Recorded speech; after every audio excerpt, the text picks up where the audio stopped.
before we go any further with the video, just very quickly, at the start, all of my thoughts and prayers go towards Wim Jansen, his family, following the news this morning that he sadly passed away, aged 75. Wim Jansen, of course, one of the most historic figures in the club's recent history. The man who stopped Rangers 10 in a row, the man who brought us Henrik Larsson, the man that brought some joy back to Celtic Park in the late 90s.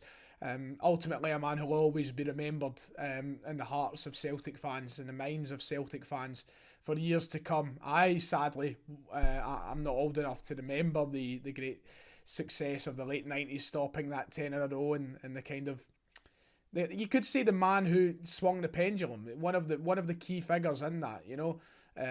Celtic were so down in the dumps for a long time, and they needed someone to come along and save them, and Wim Jansen done it. He came along and he brought in a sort of new style and brought in a new joy to the club, and they managed to stop that 10 in a row. And yeah, honestly, a guy that deserves to be remembered for a long time. I wish I was there. It's one thing that I think when you look back in time and say, you know, I wish I was alive for this, that, and the next thing, alongside 67, of course, and watching the European Cup, I think one thing that comes to a lot of people's minds my age and people who just missed out on it would be that stopping the 10 in a row.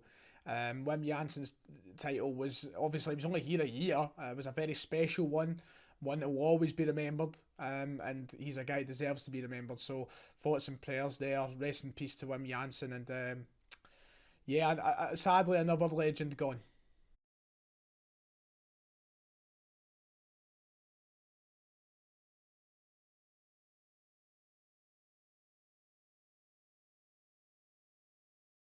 So then, you'll notice I'm sitting here with the hat on today. I'm looking a little bit different. I decided I was going to keep it on because I've had it on all day. We've been out filming a short sort of documentary style video for TSF, so keep your eyes peeled over on that channel. That'll be out hopefully on the run up to the derby next week. But before the derby next week, Celtic and Celtic fans have got to concentrate their minds and thoughts elsewhere, because we've got two really tough games, and one of those games is tomorrow night at TYNECASTLE. Now, this game was always going to be difficult, but it's even more difficult now that we go into the game without our captain, Callum McGregor. He will not play tomorrow. We still don't have a specific time period on the Callum McGregor injury. At first it looked really bad. We've been provided an update of sorts that makes it sound not as bad, but we still don't have any concrete information to gauge how long he actually will be out for. However, he will not be playing against Hearts tomorrow night. That is in concrete, that's confirmed, and we'll have to replace him in the middle of the park, and he's such a tough player to replace, and for me, it does feel like the sort of overwhelming story heading into this game.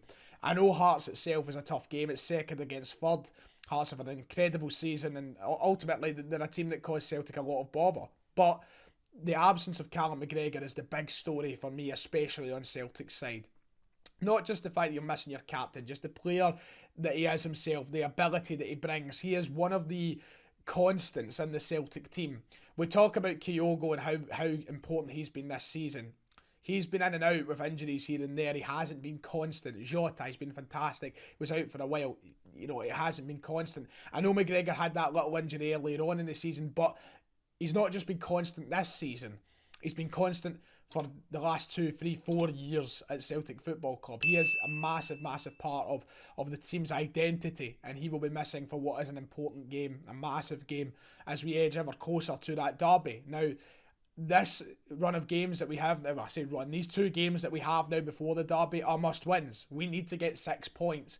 And it annoys me that when you need those 6 points as desperately as we need them heading into that game, and as much as we need to stress the importance in that, going into it without your captain, it suddenly brings my motivation down a little bit. But I am sure we have the quality, I am sure we have the ability to go into this game and still win without Callum McGregor in the middle of the park. Callum McGregor, yes, he did play in the opening game of the season. Yes, we did lose the opening game of the season. But the progression that Celtic have made since then is huge. And that's one of the key factors about Celtic right now. Even with McGregor out, it's a completely different tone at Celtic to what it was like when McGregor was out earlier in the season. When he was out for those 2-3 weeks back in the kind of earlier stages of the season, it was such a kind of meltdown. And on the park, we certainly did miss him. But now, I think we're in a much better place. We've progressed much further as a football club. And I think Callum McGregor, For as much as I don't think we'll match the ability of him and we'll match the presence of him, we certainly have options that make the miss of him a lot less severe. That's another massive thing about this game. Now, if you listen to the Celtic the Thunder podcast, and if you don't, please go make sure to check out the last episode. We spoke a little bit about this game. We spoke a little bit about Hearts and what it means for Celtic and the squad. And this game is huge to kind of look at the progress of this Celtic side from that opening day. You look back on the team that we played against Hearts, and it's so different from then to now, and the way that we've progressed as a club and with this new identity under our manager, it's night and day. So this is a massive sort of marker for us to see where we're at as a team. I think to show how much we've progressed, and to ultimately show that we're a much better and much stronger unit than what we were back in August. Now, I think it goes without saying, was it July even maybe? Anyway, it goes without saying that we are better now. We've progressed so much, but this is a real chance to go out and show that to Hearts, to the rest of the league, and to our own supporters that, you know, we did struggle. Yes, we were disappointing that opening visit to Tynecastle, but here we are now. That was an early judgment. People judged us wrong. And this is the judgment you should be giving us now. That's why I want Celtic to go to Hearts tomorrow and win with a sort of pride around it, a sort of fashion that makes you open your eyes a little bit. And I know I've been saying leading up to this derby that for me it's just the results that matter. I don't care how we do it, but it would be a really nice feeling to go to Tynecastle tomorrow and put out a display, to put out a performance that shows that, you know, we have just progressed so much. And that those judgments given at the start of the season were for, you know, no reason, and they were for stupid reasons. This is a completely different Celtic side, and a Celtic side that's come into a different zone. It's come into its own now. And I would love us to make that sort of statement if we can tomorrow. It is a real chance to show that, Mark. And Ange, especially, to show what he's done with the team over the past few months. I mean, I don't think he really needs to. I think that what I'm saying can be maybe sort of misread as Ange needs to do this. He doesn't need to. He's done it enough. We've done fantastically. I think that we've shown our progress over many games. It's not just Hearts we've got to do that against, but just the fact that it's a kind of poetic side of it, isn't it? When, you know, we lost that opening exchange at the beginning of the season at Tynecastle, to go and win now would kind of show the kind of progression of the side, and I like the thought of that. Talking about Ange Postecoglou, let's listen to what he had to say to Ryan McGinley in today's pre-match press conference on behalf of the Celtic the Thunder. Hi Ange. So Liel Abada has been directly involved in 19 goal contributions so far this season. Just how impressed have you been with regards to his impact since joining, and how high do you believe his ceiling is at just 20 years old? Yeah, no, he's been great. If you had asked me at sort of when we signed him what impact I thought he'd have, I didn't see him playing probably as much as he has, but that's the beauty of football, and you know, I've often said to players that, you know, a football career is often defined by, you know, opportunity when it knocks, that you be ready for it. And I think too often players think that a career sort of takes certain steps and they go through certain levels, but the reality of it is that you know, sometimes your opportunity comes at a time where you weren't really expecting it or prepared for it, and it's what you do with it. And he's a classic case of, you know, a young guy who's come in and, you know, at the age of 19 to a different league, first time outside his country, you know, playing for a massive club, and he's been outstanding, and he continues to be outstanding because he wants to keep improving. He understands that he's not the finished product and he wants to keep getting better, but you know, his impact so far in terms of, as you said, goals and assists and impacts on games has been outstanding, and you know, it's a credit to him, firstly, as, you know, the maturity he's shown as a young man, and also a credit to him in terms of taking on the challenge and taking the opportunity. You know, that's the way, like I said, football, sometimes life works. You know, you don't get 4 or 5 opportunities to make an impact. Sometimes you only get one, and he had that one, and he's certainly taken it with both hands. And with regards to some of the younger members of the squad potentially heading out on loan for some game time, how important is it getting the perfect fit for a player when joining his new club in terms of style of play and tactics? Look, that's always the challenge. You know, part of me thinks that them going to a totally different environment is not such a bad thing. Part of development of a young footballer is just building resilience in them, and building a real sort of strength of character and belief in their own selves. And you don't want to just send them to another place where they're going to get a whole lot of love. You want them to go where they're going to earn it. It's been chronicled, but you look at Callum McGregor going to Notts County and the impact he had.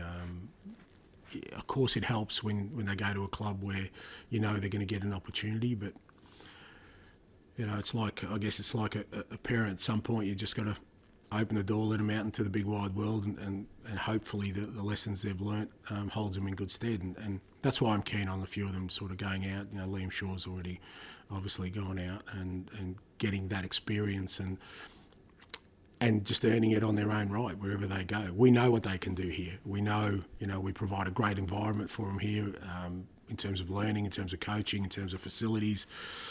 They're at a top club. Going to a club where maybe those things aren't at the highest level is not a bad thing. Hopefully it gives them a hunger to get back here, but also, build some resilience in them that they have to go there and make an impact. I don't want managers guaranteeing me that the players who go alone will play irrespective. I want them to go there. They have to make an impact. So it's a balance between sort of trying to get them into a club where they're going to benefit, but also giving them that opportunity to go out there and fight for what they need and what they want. Thanks, Ange. Thanks, mate. So that was Ange speaking to Ryan McGinley earlier. We're going to hear from Matt O'Reilly as well, Celtic's newest signing and potentially the replacement for Callum McGregor in the middle of the park tomorrow. He was also at the pre-match press conference. But let's talk a little bit, very briefly, about the opposition, Hearts, who are very much still flying in the Premiership for their standards, for their level. A team that have exceeded every expectation I had of them and pretty much proved me quite daft on what I thought of them this season. Of course, they started off the season incredibly well, but I still didn't expect them to follow on from that the way that they have done. They are still third. After all this time of sitting there, they haven't floundered, they haven't fell down the table, they haven't succumbed to the pressure. They have stayed there, they have fought hard, and they have been pretty good. They've only lost one more game than Celtic this season, to put it into context, in terms of winning and losing games, and are currently 9 points behind us in third place. However, Robbie Nielsen's side have had an incredibly fantastic season for a newly promoted side, and as much as I hate to see it, and as much as I hate Hearts, I've got to give them credit where credit's due. They've had a very successful season, and they're going to make life difficult for us tomorrow. It's a side that's been fighting in third place for a reason, and they will take that result from the opening game of the season. They will look at that and they'll realise to themselves, yep, we can do that again. We can make Tynecastle this fortress, and we can make it hard for Celtic, and we could take 3 points off them again. So I don't expect them to turn up and be any different from what they were on that opening game. They'll be raring to go. They'll be wanting to attack the game, and they'll certainly be getting stuck right into us, as they always do, because they'll look at this as a Celtic side they can still beat, despite the changes on the Celtic squad, the additions they've made since that day. They still have a team that they know they can go out there and give us a go. So it's going to be a difficult one, absolutely. But, we can beat them. Their form at the moment is tremendous as well. Not as good as Celtic's, but almost there. In the last 5, they have won 4, only losing 1 game in that past 5. So their form is really good at the moment. They're still third in the table, as I said. They have 8 points clear on Motherwell. So, third place is basically theirs at this point. And they're the only team sort of below Celtic and Rangers who I feel have made a real sort of, I don't know, I don't want to say made a real sort of impact on the rest of the league, because Motherwell have had a very impressive season, for example. But, I feel like a lot of teams have been underwhelming this season. And Hearts maybe because they're doing better than I thought they would have. They're the only team that's really made me sit up at times, because Hibs have taken a long time to get something going. They've had to get a new manager in. Aberdeen have been so up and down. Dundee United have fell off a little bit. Hearts really are one of the only teams that have made me sit up a little bit. So they are the team that, apart from maybe the derby games, that's got to present the biggest challenge to us. And we'll just have to wait and see what happens. And to finish off talking absolute nonsense, since I'm in a rush, let's talk about the team selection part of the episode and of the preview. I think Celtic have to try and field their strongest team tomorrow. We did see some rotation at Alloa at the weekend, but let's get our strongest team back out. I want to make sure that we leave nothing behind at Hearts, and we take everything we can. We take all 3 points. And ultimately we take no prisoners. I want us to play our best football. I want us to make a real impact, a real statement of our performance. But saying that, 3 points is what matters. I'll take the 3 points no matter what, but I would love a great performance to go alongside that. We spoke about who maybe comes in for Callum McGregor. Well, let's go through the team. I think it'll be Hart in goals, of course. I think the back four will return to Juranovic, Carter, Vickers, Starfelt and Taylor. I do like Liam Scales, and I rated his performance at the weekend, but I think Taylor will come back in. It's just what I think will happen. And I also think Juranovic will return to right back. Tony Ralston didn't have the greatest of games against Alloa, but I don't think that'll have much bearing over, how he's done this season or how many more chances he'll get. I just think naturally Juranovic will return to the right back position this weekend. The midfield three is the hardest part. Ideguchi also had to go off at the weekend after a nasty challenge. Callum McGregor, as we know, isn't available. Tom Rogic is away with the Australian national team, so he is out of selection. We've not even touched on that. So who plays as that middle three? Well, I think Beaton will come back into the 11, which I'm more than happy with. I think he'll start in behind the combination of Matt O'Reilly and Rio Hatate. If Hatate plays to the level he did last week, I'm buzzing to see him again. Hopefully we do see a massive performance from him, and a very cool and composed one like we did in his debut. And Matt O'Reilly being in the media, what did he have to say? Well, here he is. Hi Matt, welcome to Celtic. With the realisation that Callum McGregor may be out for a few games, how important is it for yourself and your teammates to lead by example in his absence while he recovers from injury? I mean, yeah, definitely. I've only been in the door for 4 or 5 days, and I can already see how much of a massive character he is. Sorry, I've been distracted by someone. No, from what I've seen in training, I've seen lots of leaders already, both on and off the pitch. So I don't think that's going to be too much of a problem. Obviously, he's a massive loss just because of who he is and the type of player he is. But I don't think we'll be too affected on the pitch, just purely because we've got a good group of people here. And Celtic are in a process of playing a lot of games in a short period of time. Do you think that yourself and the other players thrive on the chance to be playing very regularly during a busy time of the season? Definitely, yeah. I think that's why I want to be here. I want to be here to play games, so that's the main thing. And I'm sure every other player will tell you the exact same thing. The more games you play, the more regularly you play, the more happy you are on the pitch and probably off it as well. So that is my aim, and hopefully I can do that. Yeah, I think O'Reilly will come in, and I'm looking forward to seeing him, buzzing to see him. Hopefully he has an impressive debut too. Front three, we heard Ange talk about Abada. He is going to be playing on the right wing, I think. Once again, Abada's been fantastic recently. I'm looking forward to seeing him again. Maida, of course, gone. Giannis Giakoumakis, I think, will continue to play up front. Hopefully carries on from his goal against Alloa at the weekend too. Just like Liel. And in the left-hand side, it's got to be the man. It's got to be the guy himself, Numa, Jota. Get him in the left-hand side. That's what I think the 11 will be. That's an 11 I think that could beat Hearts. And it's an 11 that I am very excited to see. So I have spoke for far too long in this video. Score prediction. I hate giving it for games like this. I really do. But I'm going to go for a 3-1 Celtic win. That's my prediction. Hopefully, that comes true. We really need the 3 points. We really need to get it. Let's do it.